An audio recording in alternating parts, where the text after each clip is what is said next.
Let's go ahead and make this double-sided billboard with the new in-world UI widgets. First thing we want to do is to go ahead and create a material. I've got one made here, so check it out. Make sure that your material right here is actually set up to the user interface. Otherwise, it's not going to work. Next, go ahead and grab your hue shift. Yep, let's connect that one up. All right, yay, now we have green. We want to go ahead and get this to pan across. Let's go ahead and grab a panner, connect this in here. Now you'll notice that I've got this set to a -5 in the X and the coordinates set to 1. That's going to make it go from, well, left to right. Next, let's go ahead and turn this just a little bit. So let's grab a custom rotator, and here inside of the rotation angle, I've got it set to 0.15.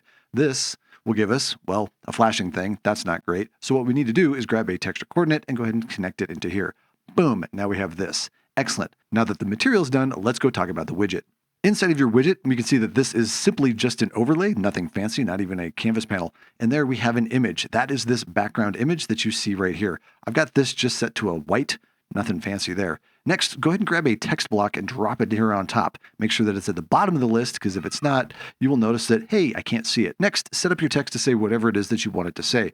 Down here below, make sure that you've got your font material as that material that you created. That's where the rainbow comes in. Rainbows are happy. Finally, we need to go ahead and set up the widget. And again, this thing is set up as double-sided, so what's this magic? Let's put these pieces together. Go into your content drawer, right-click, and create a new entity prefab. Give it a proper name like Billboard two-sided. Now, inside of here, grab our widget. Go ahead and drag this one in here. Let's make it much larger so we can see it in-game. Like 5 times will work fine. Let's go ahead and lift it up, and then go ahead and align the bottom center of it with the pivot point of the actual entity. Next, we're going to go ahead and take this thing and duplicate it. Next, move it over to the side so it's just on the edge.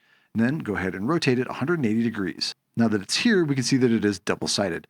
Finally, we want to be able to select and work with this inside the engine. So here's our little hack. To do this, we're going to come all the way up to the very top up here and add in a new entity. That's just regular entity will be fine. And inside of this, we're going to add a component, specifically a static mesh. In my case, I'm going to go ahead and use a cylinder. Now this cylinder is going to sit right here, so let's make it a little bit shorter. Now the reason that we added the cylinder is so that we can select that entity and then hit F and actually zoom in on it. Otherwise, it's not going to work. It behaves a little bit strange. So there you go. That's a nice little hacky thing to do. Finally, when we actually run this in game, we can say, hey, we want this to be hidden. Or if we actually go inside of here, we can actually set its visibility off. Let's go ahead and save that off, come back out here. And now if we go ahead and move the camera, grab said entity and hit the F key, it still frames it and we just can't see it.